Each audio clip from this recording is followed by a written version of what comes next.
বাঙালি জাতির কৃষ্টি সংস্কৃতি ও ইতিহাস ঐতিহ্য ও গৌরবময় অধ্যায় নবপ্রজন্মের সামনে তুলে ধরা এবং কমিউনিটির বন্ডিংকে আরও স্ট্রং করার লক্ষ্যে ব্যাপক উৎসাহ উদ্দীপনা ও উৎসবমুখর পরিবেশে ব্রিটেনের ওয়েলসের রাজধানী কার্ডিফে অনুষ্ঠিত হয়ে গেল বাঙালির প্রাণের উৎসব বাংলার মেলা। বাংলা নববর্ষ 1432 উদযাপন উপলক্ষে গত 20 এপ্রিল দিনব্যাপী আয়োজনে বিভিন্ন শহর থেকে আগত প্রবাসীরা উপস্থিত থেকে অনুষ্ঠানকে প্রাণবন্ত করে তোলে। মেলায় ছিল দেশি খাবার, কাপড়, আসবাবপত্র সহ বিভিন্ন পণ্যের সমাহার।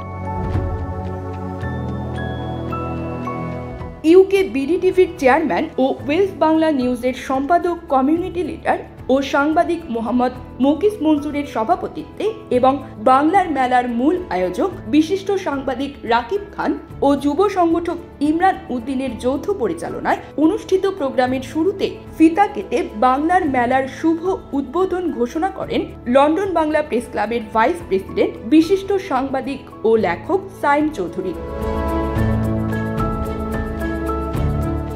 বিশেষ অতিথি হিসেবে কার্ডিফ কাউন্টি কাউন্সিলের সাবেক lord mayor councillor doctor Bablin Mallick, সাবেক deputy lord mayor councillor Ali Ahmed, মুক্তিযোদ্ধা আবুল হান্নান, বিকিটির ডিরেক্টর নাজমুল হোসেন, যুব সংগঠক সেলিম আহমদ, সামিউল ইসলাম, আবুল কালাম মুমিন, ইউসুফ খান জিমি, মুজিবুর রহমান মুজিব, ইব্রাহিম শোভন, সাব্বির হোসেন, বদরুল হক মনসুর, মাহবুব রহমান ও কামাল আহমদ বক্তব্য রাখেন।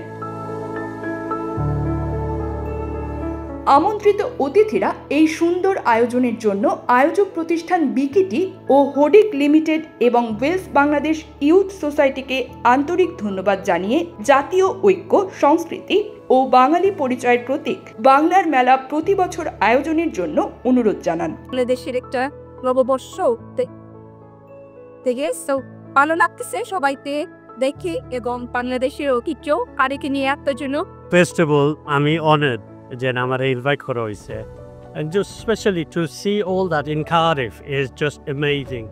Never thought we're going to see that in Cardiff. আমাদের যারা নেক্সট জেনারেশন আছে তাদেরকে আমাদের এই কালচার বা আমাদের যে পণ্য যেগুলো আছে সেগুলো তাদের সাথে পরিচিত করে দেওয়ার জন্যই আমাদের এই চেষ্টা।